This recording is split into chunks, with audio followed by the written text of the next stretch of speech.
এভারেস্টের চূড়া ছুঁয়ে বীরের বেশে দেশে ফিরেছেন চট্টগ্রামের সন্তান বাবর আলী। গতকাল রাতে নেপালের কাঠমান্ডু থেকে ঢাকা হয়ে চট্টগ্রামের শাহ আমানত বিমানবন্দরে আসার পর বীরোচিত সম্মান জানানো হয় তাকে। দুপুরে সংবাদ সম্মেলনে বাবর আলী জানালেন এভারেস্ট জয়ের গল্প। চট্টগ্রাম থেকে নামুল ইসলামের প্রতিবেদন, জানাচ্ছেন নুসরাত ইসলাম। পৃথিবীর সুউচ্চ সব পর্বতচূড়ায় লাল সবুজ পতাকা ওড়ানোর স্বপ্ন দেখতেন বাবর আলী। এভারেস্ট জয়ের মধ্য দিয়ে সে স্বপ্ন পূরণের পথে এক ধাপ এগিয়ে গেলেন দৃঢ়চেতা এই পর্বতারোহী। সফল অভিযান শেষে চট্টগ্রামের সন্তান বাবর আলী ফিরেছেন দেশে। মঙ্গলবার রাতে চট্টগ্রামে ফেরেন তিনি, পেয়েছেন বীরোচিত সম্মান। বুধবার সকালে বন্দরনগরীর চকবাজারে আলিয়স ফ্রসেস মিলনায়তনের সংবাদ সম্মেলনে নিজের অভিজ্ঞতা তুলে ধরেন বাবর আলী।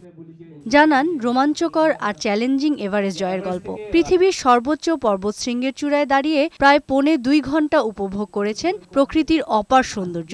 ছিল ভয়ঙ্কর অভিজ্ঞতাও। এভারেস্ট জয়ের পাশাপাশি প্রথম বাংলাদেশি হিসেবে 8000 মিটারের লোৎসে পর্বত জয় করেন বাবর। জানান এই পর্বত আরোহণ ছিল বেশি উপভোগ্য। যে এভারেস্ট থেকে নামার সময় আমি তুষার জড়ে পড়েছিলাম, যেটা প্রায় 2.5 ঘন্টা ছিল। এমন একটা জায়গায় যেখানে কোথাও কোনো আড়াল নেই আর কি।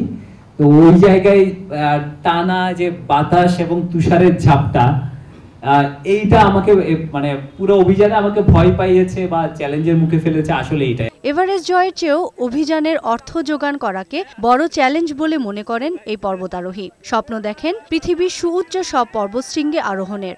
এভারেস্টের চেয়ে বড় বাধা হচ্ছে এভারেস্ট যাওয়ার জন্য অর্থ জোগাড় করার যে চ্যালেঞ্জ, সেটা আমি স্পন্সর পেয়েছি, এরপরও ক্রাউড ফান্ডিং করেছি। স্টিল আমার অনেক অলমোস্ট 15-16 লাখ টাকা লোনও করতে হয়েছে।